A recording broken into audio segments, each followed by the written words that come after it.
Olá, meus queridos irmãos, minhas queridas irmãs, tudo na paz de Deus, que Jesus nos abençoe, que o nosso Pai Celeste possa nos ajudar a transmitir uma mensagem da campanha do Quilo para todos vocês, com amor, com simplicidade e fundamentado na verdade que Jesus veio nos ensinar. Então, confiemos em Deus e vamos iniciar nosso trabalho. Hoje nós vamos falar sobre um tema a imortalidade e a campanha do Quilo, né? Ora, imortalidade é aquele conceito que nos conduz a gente entender, compreender o fato de que quando o nosso corpo perde as forças, se falece, né? Há um aniquilamento das forças, das funções físicas, e que a gente deposita o corpo no solo, o nosso ser essencial, nós mesmos, almas que revestíamos um corpo físico, sobrevivemos, continuamos vivos, porque na verdade é como nós dizíamos, é o ser essencial, né? O corpo físico não somos nós, o corpo físico é apenas uma vestimenta carnal da alma, que somos nós mesmos. Pois bem, pessoal, o que acontece? Esse conceito de imortalidade é base do cristianismo. Tanto assim que as pessoas dizem, olha, Jesus ressuscitou. Essa ressurreição de Jesus é fundamento da fé cristã, né? O próprio Paulo de Tarso diz nas suas epístolas, né? De fato, se não existir continuidade da vida, se tudo acabar com o túmulo, qual o sentido da religião? Para que serve a religião? Qual a utilidade? Por que nós iríamos sacrificar os prazeres materiais? Não é? Por que nós vamos deixar de ser egoístas, orgulhosos, se nada desses sacrifícios e desses esforços nos aproveitará?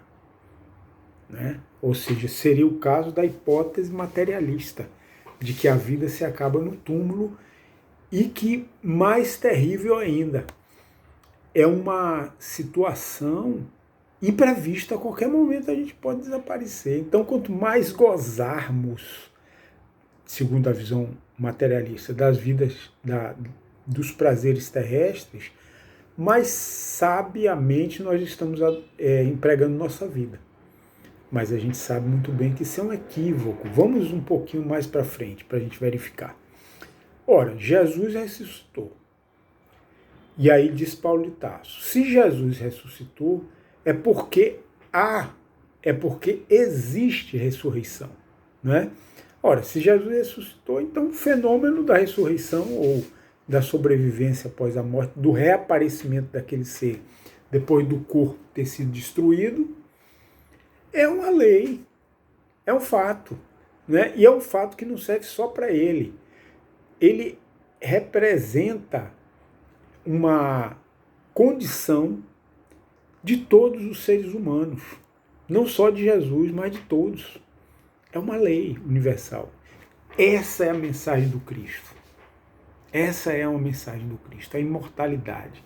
Você vê que aquele drama do Calvário, aquela coisa terrível que destruiu as esperanças dos discípulos, das pessoas que depositavam esperança e que haviam obtido conforto com suas dores por causa de Jesus. Então desapareceu aquele ser maravilhoso, aquela base para nós, para a nossa vida, para as nossas esperanças, né? Então aquilo foi uma perda imensa. As pessoas se mergulharam em tristeza enorme com a crucificação do Cristo, que parecia uma derrota. Mas só parecia. 3 dias depois, ressurge o Mestre do túmulo, falando com Maria Madalena, com os discípulos. Posteriormente, ele voltou para continuar, o Evangelho diz, ele passou vários dias convivendo com os discípulos em espírito, ensinando muitas coisas ainda aos seus seguidores. Então veja que maravilha. E depois ele ascendeu aos céus. Então vocês vejam, está ali, ó, aquela crucificação, aquela coisa terrível que fizeram com Jesus, não foi capaz de destruí-lo. A alma não se destrói. Foi essa a grande mensagem de Jesus. Mas, além dessa prova da sobrevivência do Espírito, existem outras provas que Deus nos concede. Durante toda a história da humanidade, os Espíritos se comunicaram. Em várias civilizações existem relatos de comunicação dos Espíritos, daqueles que partiram para o além, e sempre se constituíram em provas da sobrevivência, em comprovação de que o espírito sobrevive.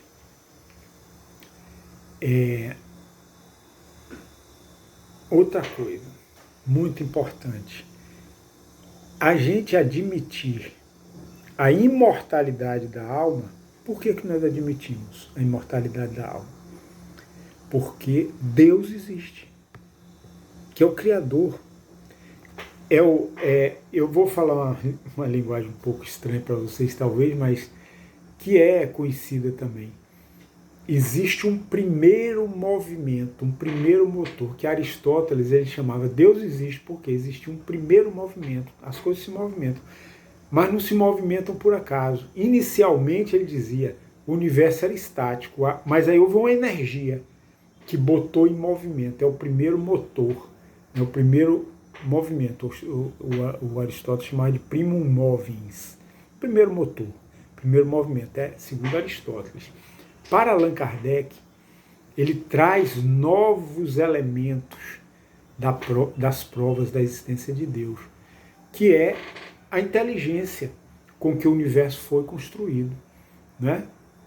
A gente olha para tudo que existe na natureza, no universo, e tudo aquilo traz uma prova da inteligência da causa, do Criador, da inteligência que concebeu e que executou cada coisa. Nosso corpo humano com imensa complexidade, imensa harmonia, inteligência, cada coisa, o olho, como funciona, a câmara filmadora mais perfeita que existe. E por aí vai, se a gente for analisar cada parte do nosso corpo humano, a gente vai ver que inteligência fantástica. É a mesma coisa, a gente vai olhar um quadro, uma obra de arte, uma escultura belíssima. Você vai dizer que aquilo ali foi feito pelo acaso? Que nenhuma inteligência concorreu para constituir uma Mona Lisa, uma estátua de Fídias, uma pintura de Michelangelo, uma máquina engenhosa que existe na nossa civilização? Não. Teve alguém que construiu, teve alguém que pensou, que planejou, que calculou muitas vezes, que botou o melhor de si, e aí surgiu aquela obra. É a mesma coisa, o ser humano, corpo humano, e tudo que existe, desde os micróbiozinhos, das bactérias, dos seres unicelulares, pluricelulares, dos vegetais, dos animais, tudo é uma inteligência. Os mundos, os planetas, as pedras, se a gente for olhar lá dentro, tudo tem uma razão de ser. Então, tudo denuncia, comprova que é uma inteligência, mas é uma inteligência muito superior à nossa. E à medida que a gente vai vivendo, nós vamos descobrindo que essa inteligência também é bondosa para nós.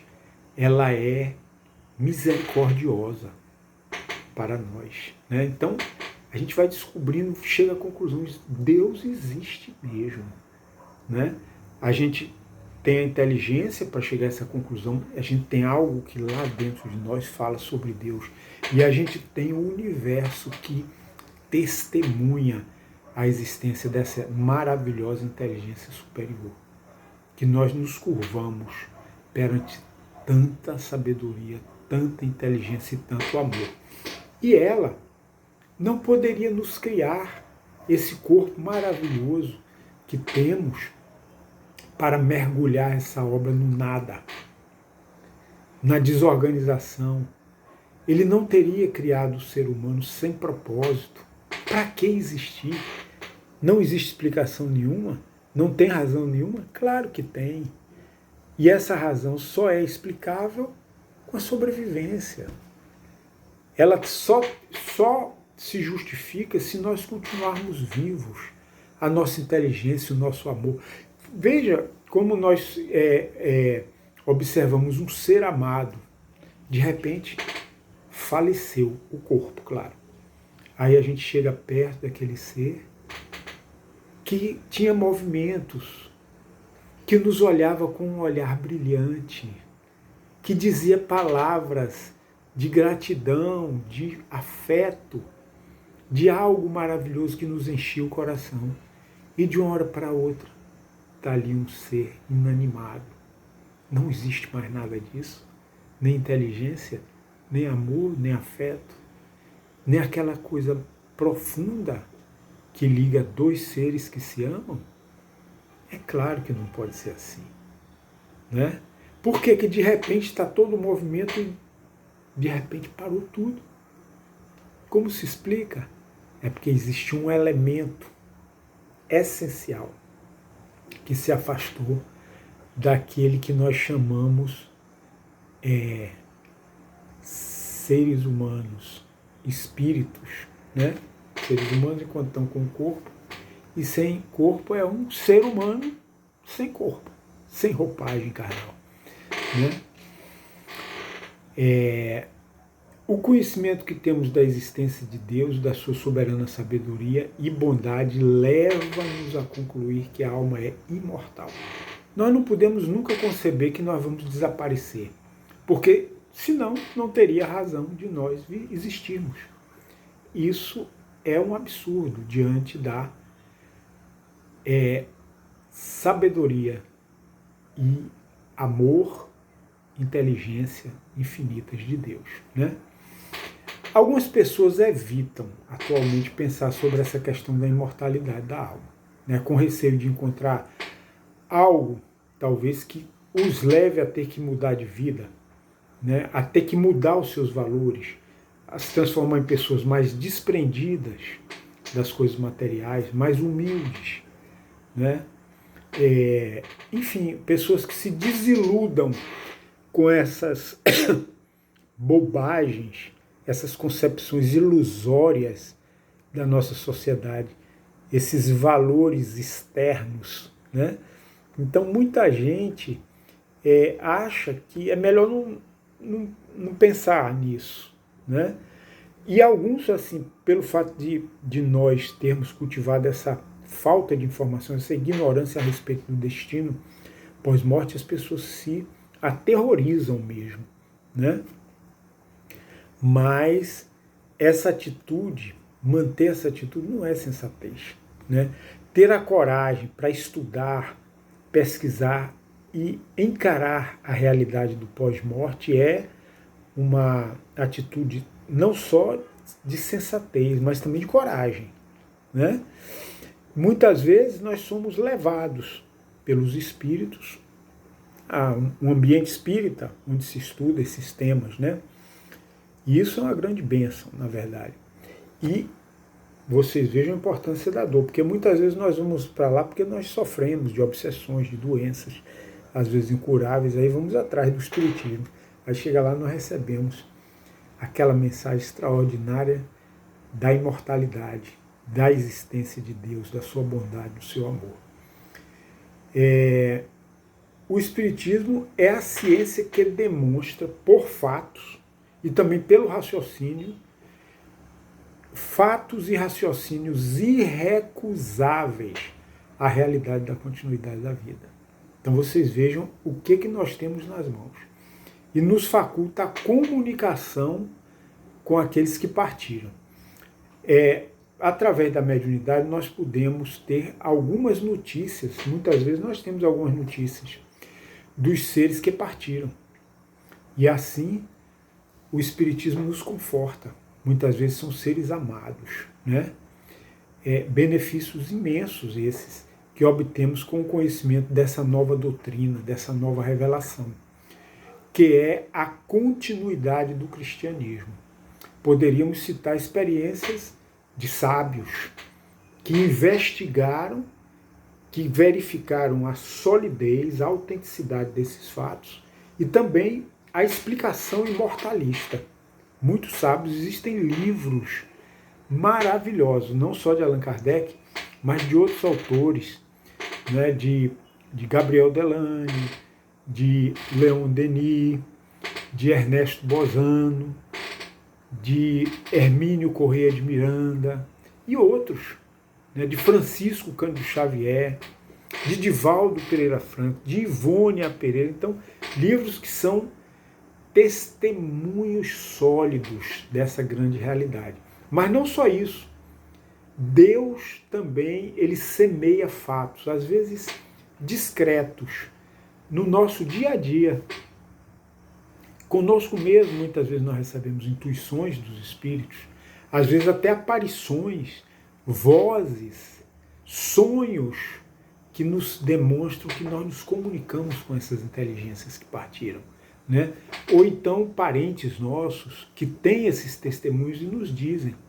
Às vezes pessoas que nem querem pensar nesse assunto e de repente eles se deparam com esses fatos. Então o Espiritismo não é uma ciência que está só nos livros, é uma ciência que nós também podemos vivenciar essa realidade, dessa maravilhosa realidade da comunicação dos espíritos e, consequentemente, da imortalidade da alma, né?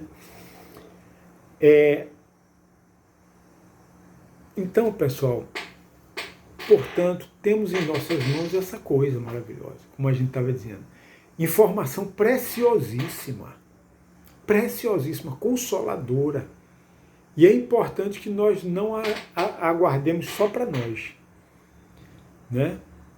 É importante que a gente disponibilize para quem queira receber, né? Para que os nossos irmãos que não tiveram a felicidade de entrar em contato com essa ciência, eles possam também conhecer o Consolador. A campanha do quilo é uma forma prática, né? Uma forma do dia a dia que as pessoas vão ver ali nas suas portas, nas ruas, nós nos movimentarmos, né? Na verdade, nós estamos levando o nosso exemplo, por quê? Porque nós estamos fundamentados no conhecimento da imortalidade, né? Muitas vezes as pessoas nos olham nas ruas de uma forma que estranham. Um senhor, uma senhora que tem o seu trabalho normal, né? Que não precisa pedir, mas que vai às ruas, que se sujeita a pedir para quem tem, para dar a quem não tem. Como se explica isso? A pessoa faz a mesma coisa que o mendigo faz. E muitas vezes os legionários, eles têm diversas ocupações. Tem legionário que é flanelinha. Nós conhecemos o legionário flanelinha. Nós conhecemos legionário comerciante, dentista, professor, né? Uma senhora que trabalha como doméstica, que tudo isso, nós conhecemos o legionário que fez a campanha do quilo, é médico. Então, todo mundo se mistura ali, todo mundo é igual. Nós somos irmãos. Não há distinção de classe social, de posses. Nós nos tratamos como irmãos ali. Então, as pessoas começam a perceber isso. Os observadores, como eu disse, eles estranham no primeiro momento, mas cedo ou mais tarde eles serão convidados a refletirem mais decididamente sobre as razões que levam as pessoas a se comportar dessa forma, né? em contradição com o conceito materialista. Né? Aí eles começam a pensar, poxa, que é isso que essa pessoa está fazendo aí? Né? E, portanto, elas vão sendo despertadas para os ensinos cristãos e para a imortalidade. Por quê?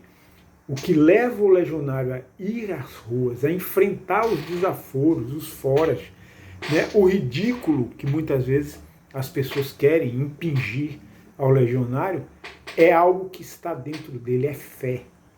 A fé segura, a fé firme no Cristo. E que está assentada na racionalidade do Espiritismo, nos fatos que levam ao conhecimento da imortalidade. Portanto, a campanha do Quilo é a expressão dos valores do espírito imortal. Nós estamos nas ruas despertando as pessoas para a imortalidade da alma.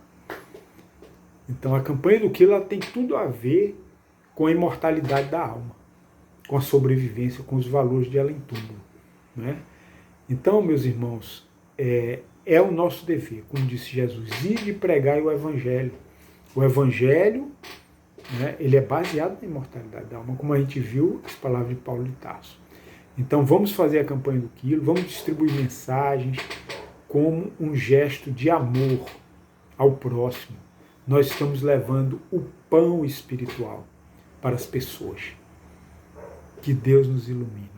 Senhor Jesus, muito obrigado por esse momento de inspiração que nos destes.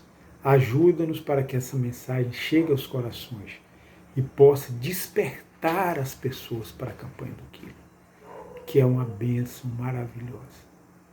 Que Deus nos abençoe.